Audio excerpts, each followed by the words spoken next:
Frink, and she's going to be subbing for Ron Tooley, who's out with Bob James. So, band, it's Lori Frink. Now here is a tough situation.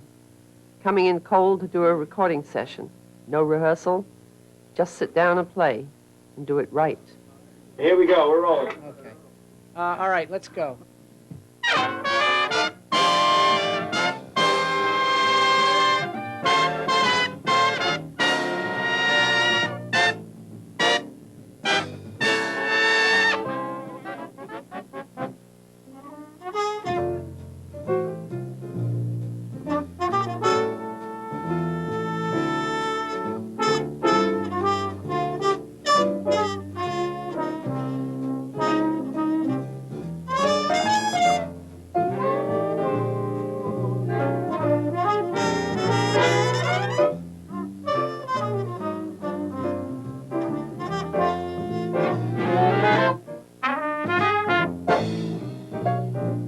Lori Frink is playing lead trumpet, perhaps the most difficult part in the band. Not only does she have to hit all the high notes, but the way she phrases a passage is the way the rest of the band will play it. Here she is, one woman, leading the way for 16 men. I think that's great.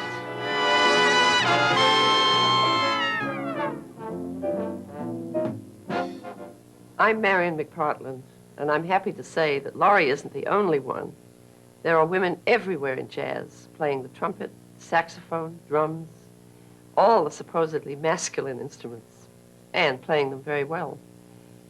You'll see a lot more women playing today than in the early days of jazz. But really, they've been there all along. They just haven't been quite so visible. Now, in this show, I'd like to look with you at some of the women who have played jazz over the years and see how their situation has changed from then to now. Everybody knows about Louis Armstrong and Roy Eldridge and even a number of lesser trumpet stars of early jazz. But who, except the die-hard jazz fan, knows about this wonderful player, Dolly Jones Armina?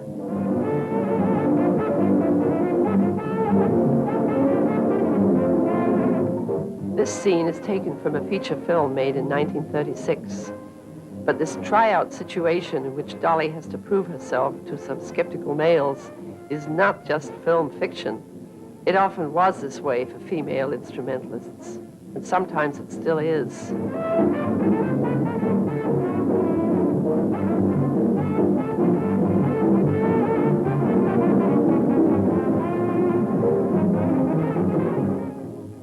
Just listen to Dolly play. The warmth of her tone, the easy way she gets around the horn, how quick she is, and the lovely ideas that flow out of her horn. This is really a trumpet player.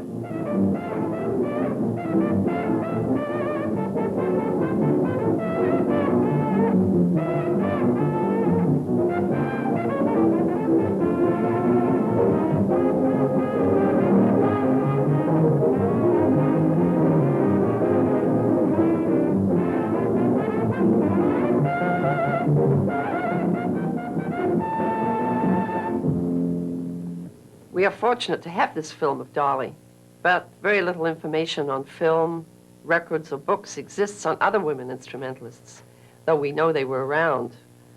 Now just take a look at this brief but remarkable excerpt from this experimental sound film made in 1923, when jazz was in its infancy.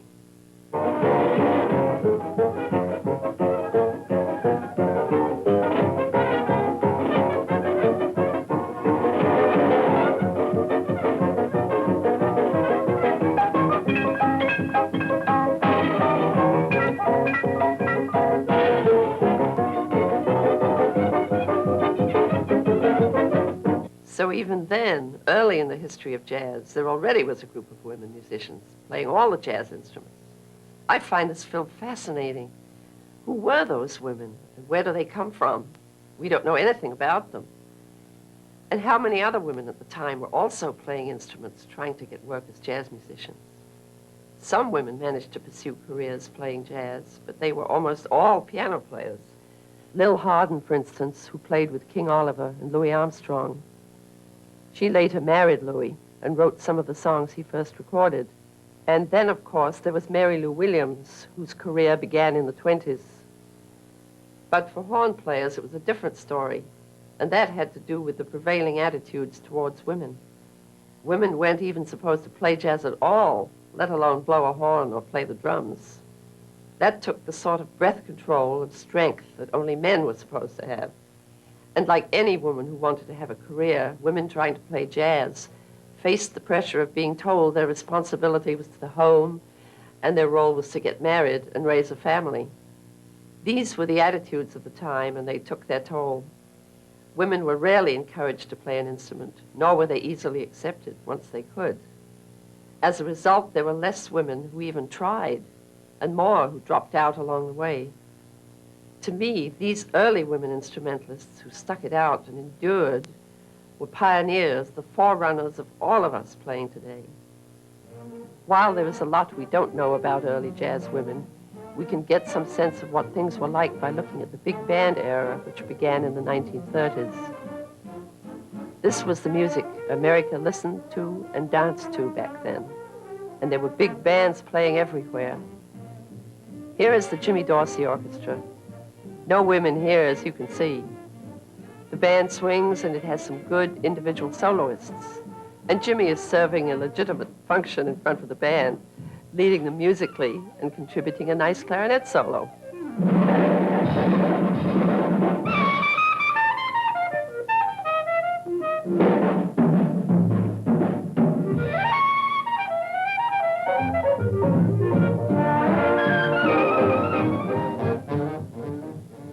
And here is what some of the best women players were doing at the time.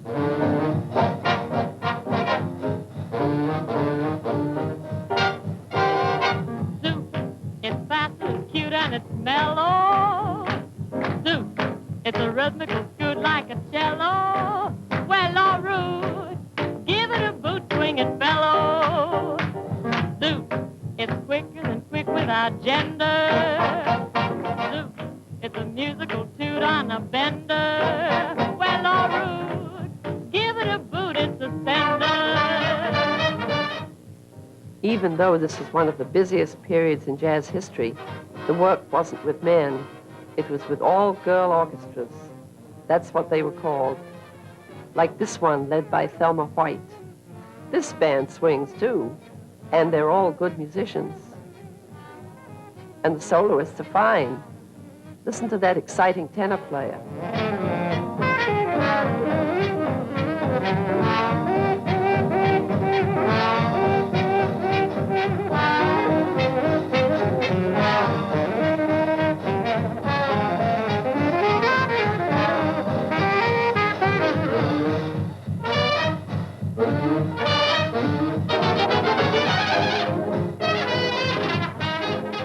The trumpet player sounds wonderful, reminiscent of Harry James.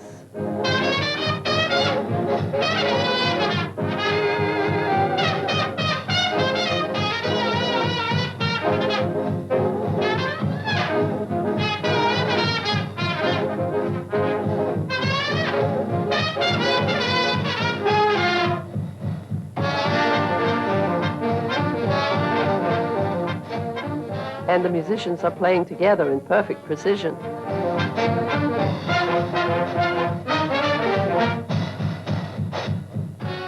But what is this poor woman doing out front? She's not musical. She's not really leading the band. She's not playing any instrument. She's out there for one reason, to add sex appeal, and she sure is working hard at it.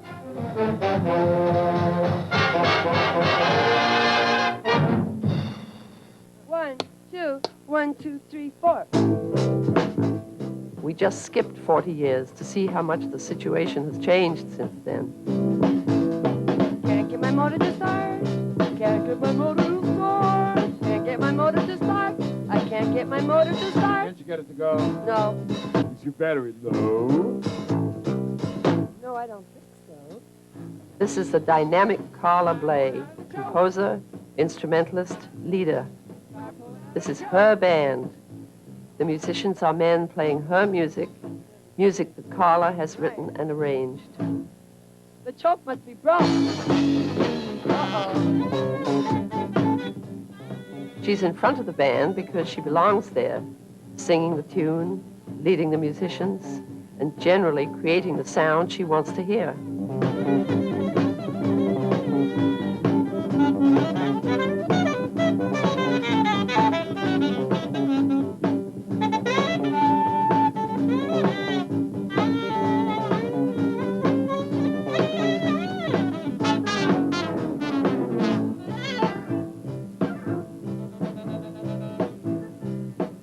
Carla performs with her band throughout the world, and her compositions have been played by many other groups as well as her own.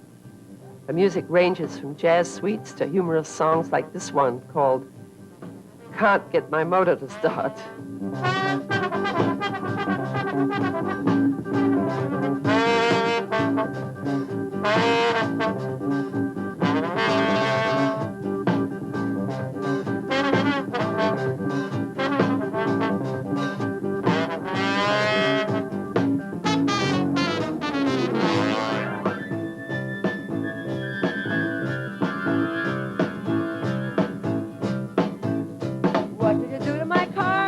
What did you do to my car? It won't work anymore, and I don't have any way to get home. Well, we took it apart, but we can't make it start. They ruined it.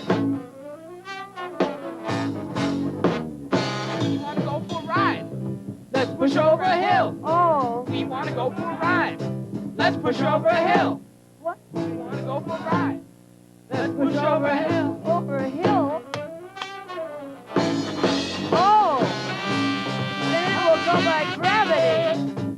You mean like you push it over the hill and it goes down the hill like that?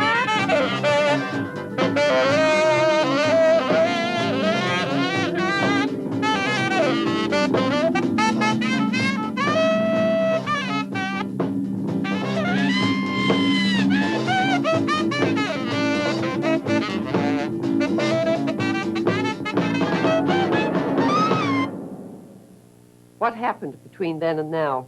Frankly, for a while, not much. There were a few outstanding all-women bands in the 30s, like International Sweethearts of Rhythm. And in the 40s, some women managed to break into male bands. Woody Herman hired trumpet player Billy Rogers and vibraharpist Marge Hyams, and Marge later went on to play with George Shearing. In the 50s and 60s, there were more prominent instrumentalists coming to the fore, like sax player Vi Red, Mary Osborne on guitar, and trombone player Melba Liston, all of whom are playing loud and clear today. But it wasn't until the 70s when women began really asserting themselves in all fields that the jazz world started opening up to women instrumentalists. Of course, attitudes from the past did not disappear all at once. With my parents, it was finish high school. When you finish high school, do a bachelor's, go to a conservatory. When you finish with your bachelor's, then get a master's if you wanted. At that time, master's was optional. But you should teach because you need security. After you do all of these things, now you get married. And a lot of people find it very difficult to break out of that mold. What I did, I just simply left home.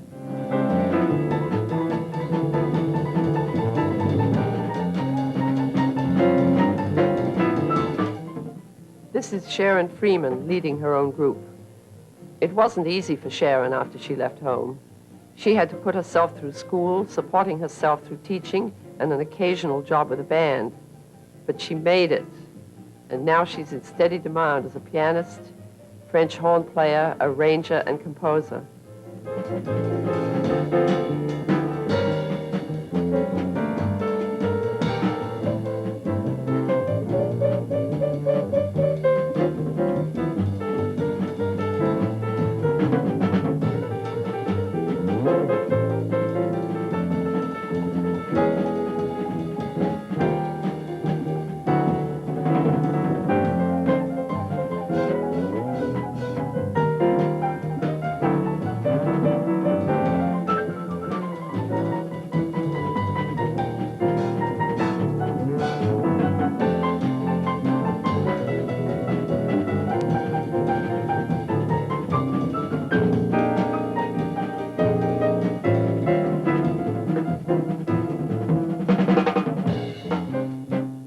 Unlike the early women instrumentalists, Sharon's first big break as a performer didn't come as a pianist. In fact, she got her first gig because of her ability as a French horn player. In recent years, the French horn has been included among the other instruments found in a jazz group. And being able to play good French horn is a distinct advantage whether one is male or female.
For Sharon and other women jazz musicians, an important breakthrough came with the establishment of festivals dedicated entirely to them, places where women instrumentalists could play and gain exposure and recognition, just as men do in all the other festivals.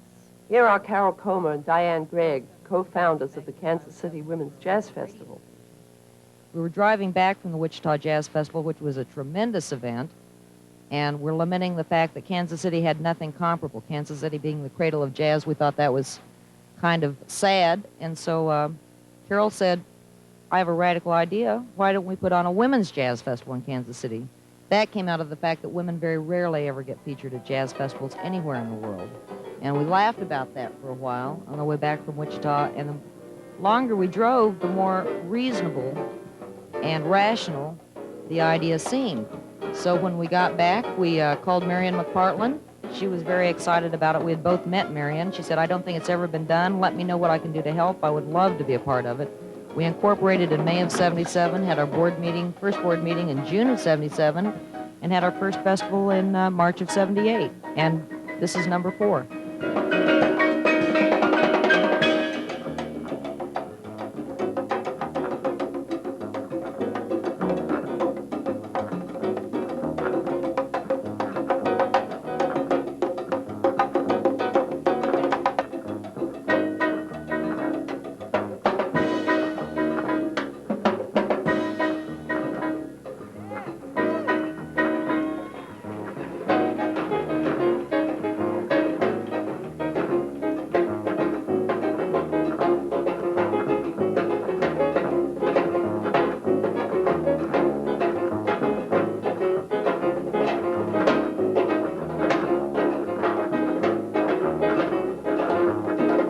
This group is called Alive.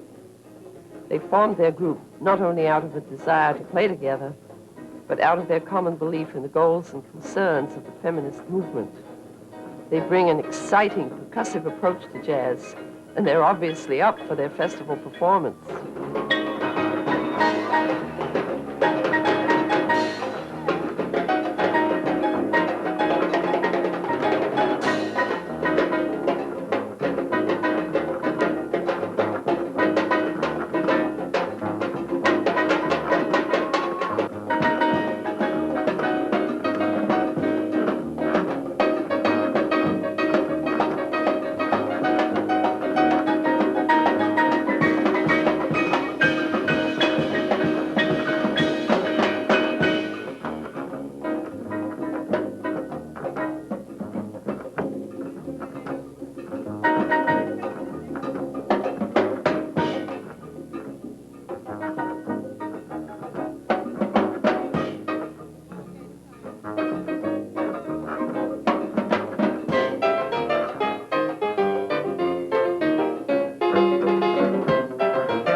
is known. She's very human after all. I started going to women's concerts, and I really wanted to be doing it with women.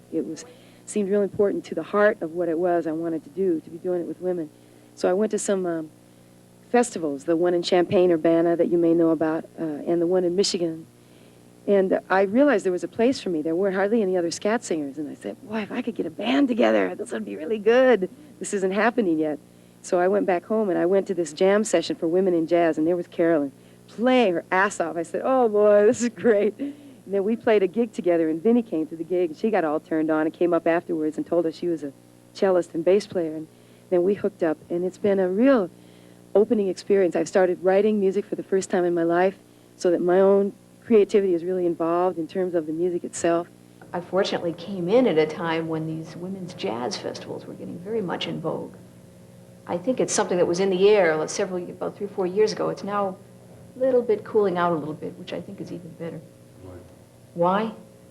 Because I think it's putting things back in their natural perspective. That is, we're musicians and not women musicians. We're musicians, and we're playing like everybody else.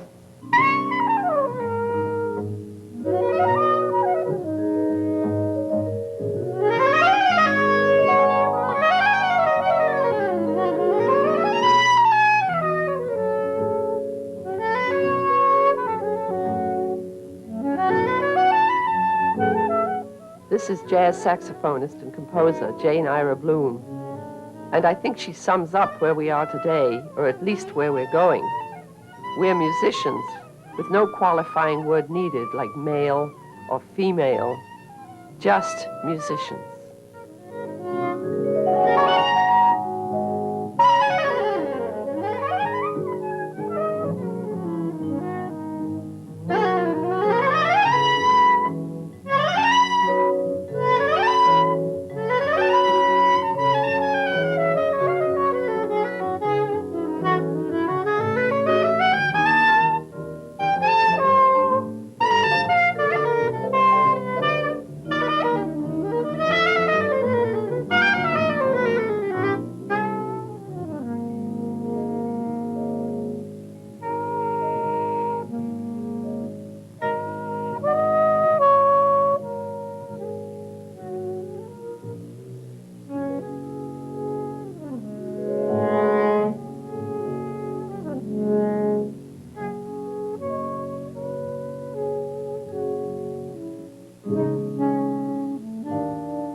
The path to becoming a jazz musician is not smooth.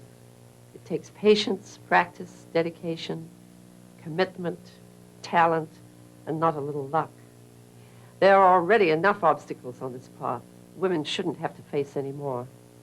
And in the end, the reward is the same, for men or for women. The sheer, unmatched pleasure of making music, of playing jazz.